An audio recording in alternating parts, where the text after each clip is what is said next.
I saw this article, very short.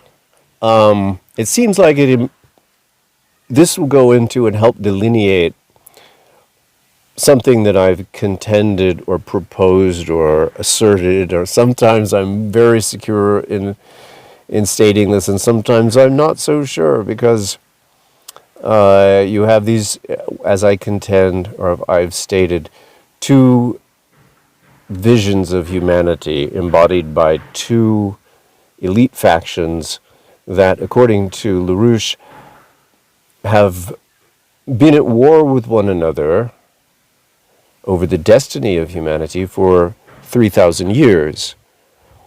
The first faction, as I've said before, embodied by the speculators, the bankers, the anti-humanists, the predators, the looters, and you might, and I call this modern history. I'm sorry, I see anything in the last 500 years as modern.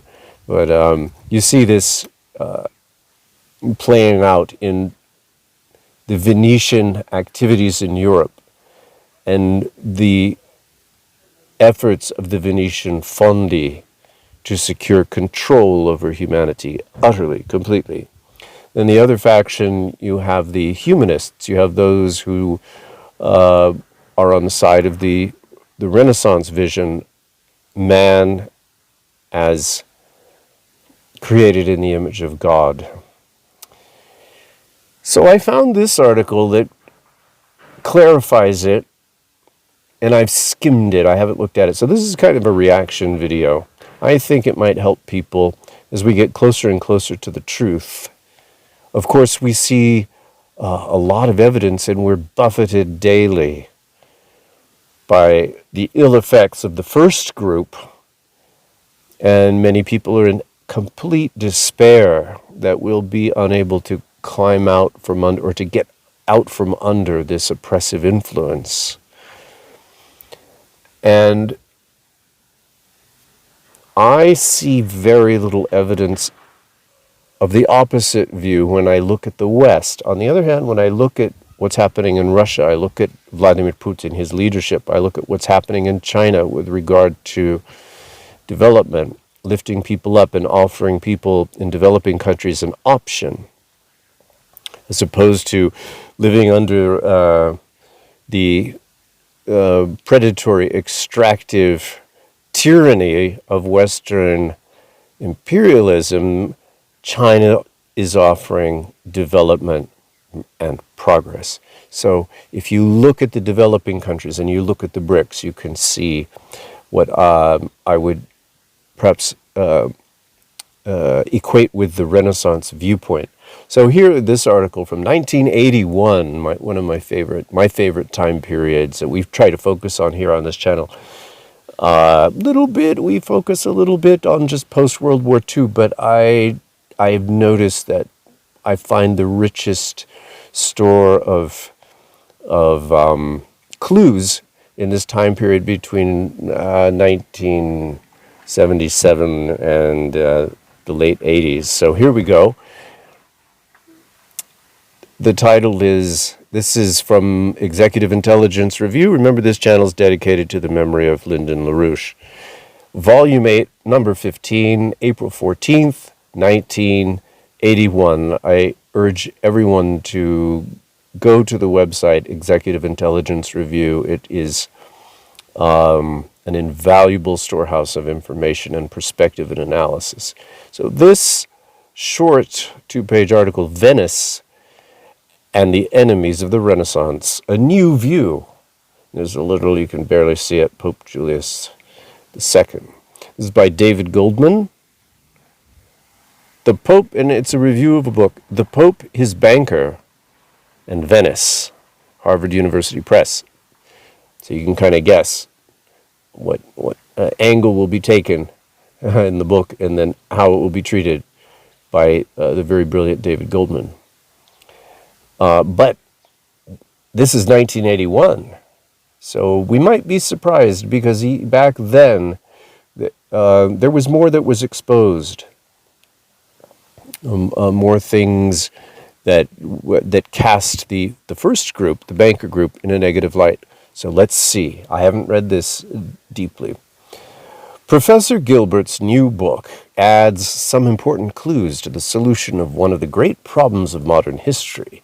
That is, how the enemies of the high Renaissance threw Europe back into chaos that finally bled itself out in the 30 Years' War.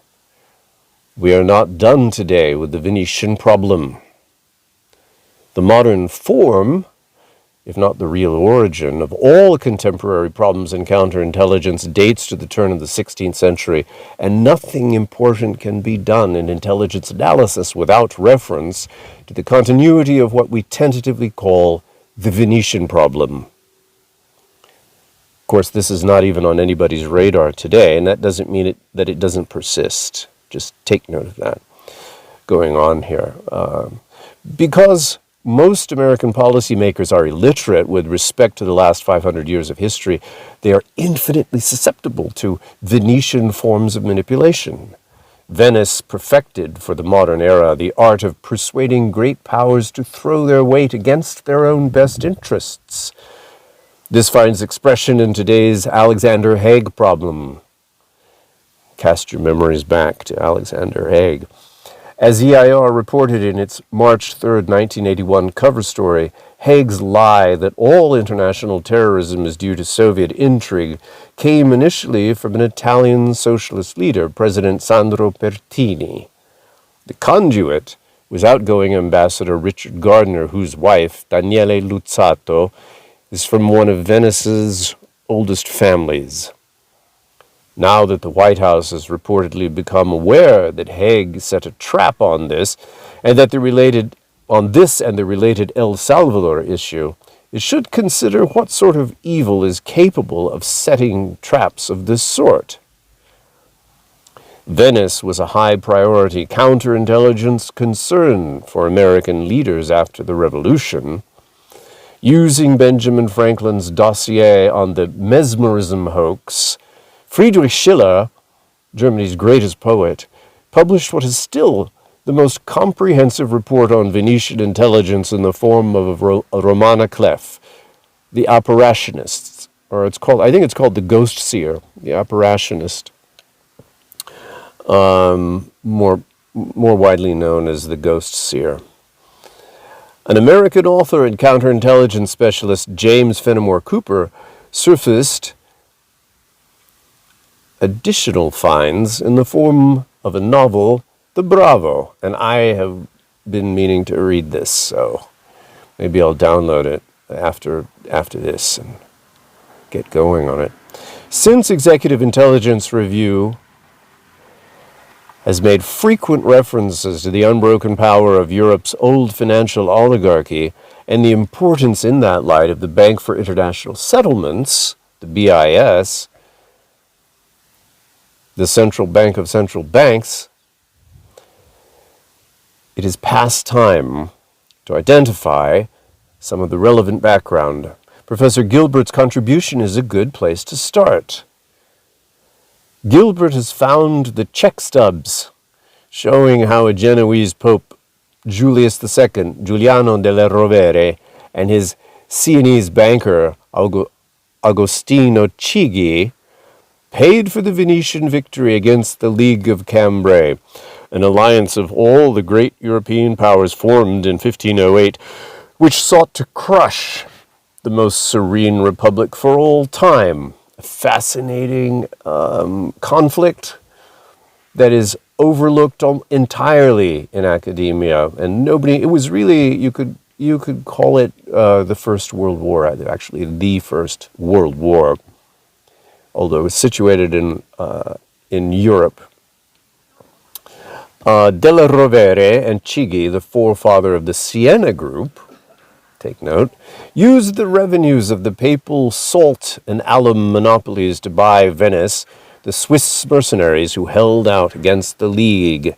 This was the War of the League of Cambrai, when almost all the nations in what's passed for nations back then, united, except for England, united to attack Venice because they had all had their economies eviscerated by these bankers and these intriguers and these spies and these networks of ghouls.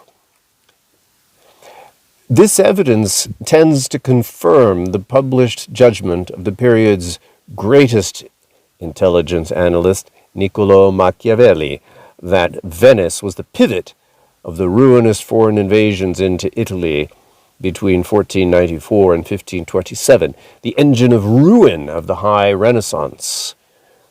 More work is needed to establish that this Venetian-Genoese alliance was decisive, but what we have now is compelling. Venice against Italy. And Venice, by its nature, was really actually anti-European at its core because it sought simply to exploit and to ruin. Consider what was at stake. In the 40 years after the Italian League formed in 1454 under Medici direction, Italy had its longest interval of peace.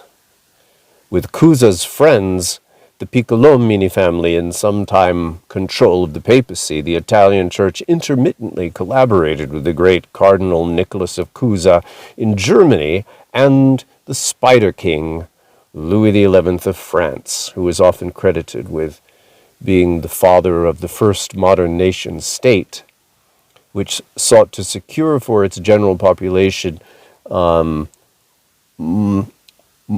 more dignity, in the form of social benefits, and the state hoping to provide better living conditions on a continual basis.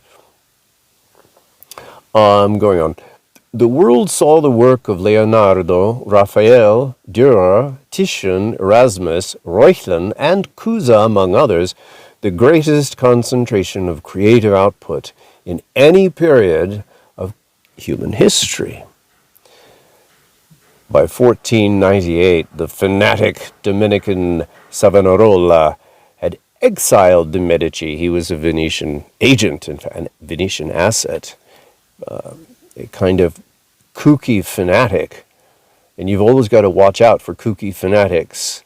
Whatever they profess, look at how they burst upon the scene, seeming to attract any amount of public attention, and how the course they embark on seems to be completely unreasonable, and that what happens is a kind of social upheaval that ends up benefiting bankers. So we're seeing this in the United States, I think, with the Christian Zionists and all of this nonsense around Charlie Kirk, etc. You have the British intelligence operations that joined with the darker forces of aristocratic Europe to produce the Gladio operations after World War II, continued to learn and refine and become more outrageous in their methods. And now we're in the midst, this was the Gladio operations, I'm sure most of my listeners know about that. Well, now there was Gladio and then Gladio B, and now we're into Gladio C, and that's what you're seeing unfolding on your televisions and your YouTube feeds and mass media and alternative media, which is also increasingly infiltrated and prone to misinformation and disinformation of the very organized kind coming through Gladio C. Probably the messaging is first refined and organized at Tavistock and then conduited through Gladio C, which is where where the boots meet the ground. Still, these operations continue to sow civil strife, particularly in the West, particularly in the United States. So anyway, let me go back and read that. By 1498, the fanatic Dominican Savonarola had exiled the Medici. The Venetians had brought Louis XII of Orleans into Italy, and the League had crumbled. They always find a way to come out on top. The Borgia Pope Alexander VI kept up a grim kind of rearguard by killing as many members of the factious Roman nobility as he could. It's fascinating. I was unaware of that. On his death, the Sacred College installed another Piccolomini, Pius III, who died after only a month, presumably by poison. Julius II became pope. In 1503, he was the butt of Erasmus's attacks for the next 10 years. He was able to use the Vatican's financial resources to frustrate the League of Cambrai, France, Germany, England, and Spain, in their effort to eliminate what Machiavelli at the time called the city chiefly to be watched. Genoa's control over the Vatican broke in 1513 with the election of a Medici as Pope Leo X, but the damage was done. Charles V of Spain was already installed, extending Austrian Habsburg power to the Iberian Peninsula, and in 1519 he would become Holy Roman Emperor. The Concordat of the European powers, Cusa and the Piccolomines the Concordat of the European powers, Cusa and the Piccolomines had sought, collapsed. In 1517, Martin Luther issued his first theses. By 1527, Lutheran mercenaries had sacked the Vatican. French power, this was all supported by the Venetians, particularly Gasparo Contarini, who had discovered through his networks this Martin Luther and had promoted him and had his works published because he saw the opportunity to cause religious conflict, which is in the case of the Reformation, that's an understatement. In Germany, sowing this kind of unleashing this kind of violence in order to avoid, so that Venice could avoid any future attacks coming from Germany, the German area, the German world. Let's see, where was I? By 1527, Lutheran mercenaries had sacked the Vatican. And then Gasparo Contarini turned around and fostered, fomented, launched.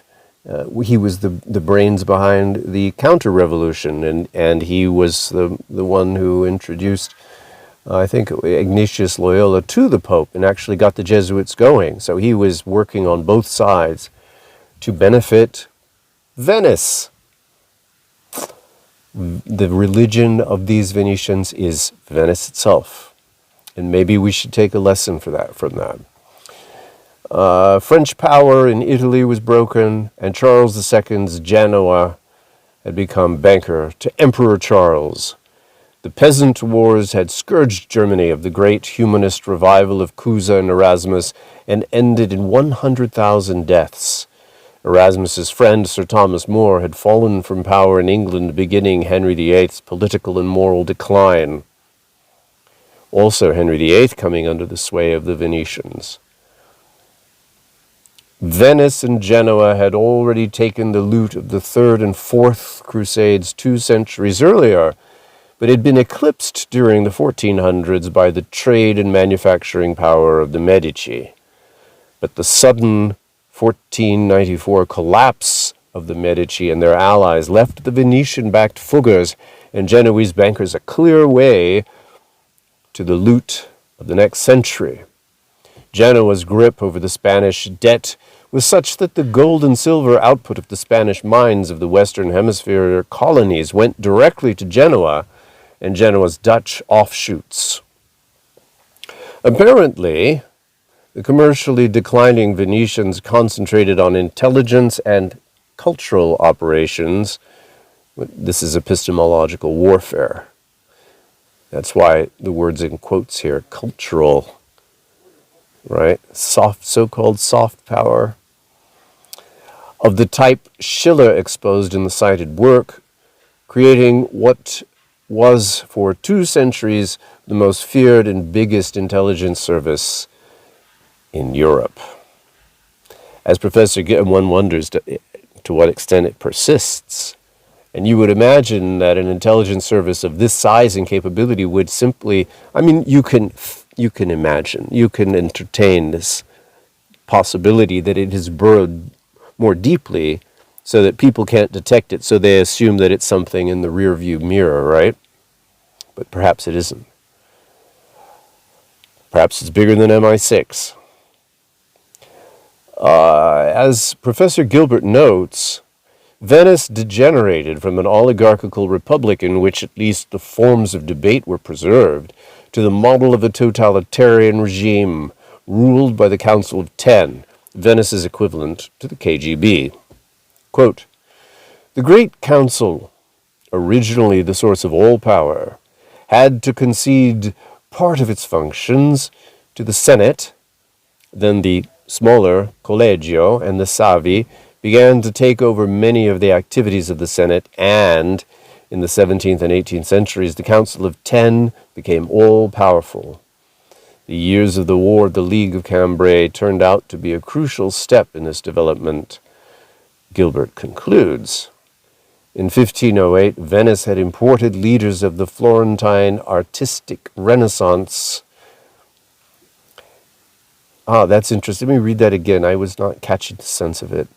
In 1508, Venice had imported leaders of the Florentine artistic Renaissance, and their efforts in the visual arts and music kept a foothold through the century. But by 1600, Venetian music fell to the new wave miseries of Claudio Monteverdi in a city where a full 20% of the 100,000 inhabitants were prostitutes or cutthroats. Machiavelli has informed us that Venice manipulated the 1498 French invasion, the source of the great destabilization. Huge lesson there to be learned. What role did the Council of Ten play in the 1492 death of Lorenzo de' Medici and the ascension of the monk Savonarola in the Fugger banking houses backing for the leaders of the peasant wars in Germany, in the Habsburg takeover of the Holy Roman Empire? Professor Gilbert's find in the Venetian archives suggests that the archives will yield answers to these questions too.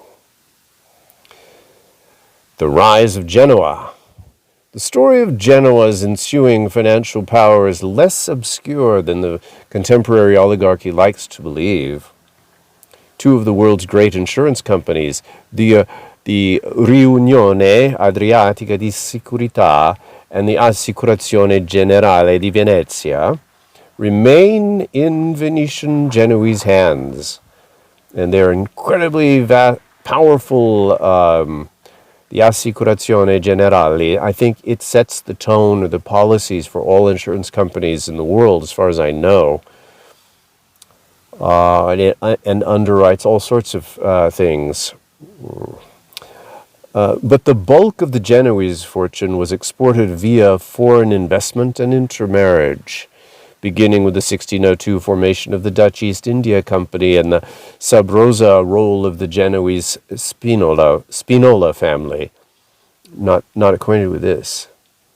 The bulk of the remaining Genoese money was already in Geneva when Napoleon destroyed the Genoese state in 1797, and thence to London, and eventually the United States. As for surviving Venetian influence, we need only examine the role of the Pan-European Union leader Count Coudenhove-Kalergi, the author of the Kalergi Plan, the descendant of a Greek Byzantine family that settled in Venice in the 14th century. Kalergi created the Mont Pelerin Society, the agency which, as EIR has documented, is principally responsible for infiltrating remnants of the old oligarchy into Washington. And there's just so much in that. I think libertarianism comes out of that. Kissinger's buddies all caught up in that. In several ways, there is no room to go into here. in several ways which there is no room to go into here. Yeah, right. It's just there's so much. The case of Kalergi makes sense of Alexander Haig. It is both enjoyable and disconcerting to read Professor Gilbert's present book. Unlike most American leaders who imagine they make policy on the basis of this morning's phone calls and daily newspaper, he is as much at home in the 16th century politics as today's. Unfortunately, he writes with sympathy and nostalgia for Venetian power. Here we go. And his monograph does not tell enough of the contextual story for the American reader to grasp its very real importance. Professor Gilbert has, nonetheless, made a basic contribution to our understanding why the leaders of the American Revolution reserved a special hatred for the most serene Venetian Republic. Okay. You might want to go review or watch for the first time a video I made a while ago, The Venetian Takedown of the U.S., to get a sense of how Venetian power continues to exert power and influence into our present times and could serve as an explanation for the kind of mayhem we're seeing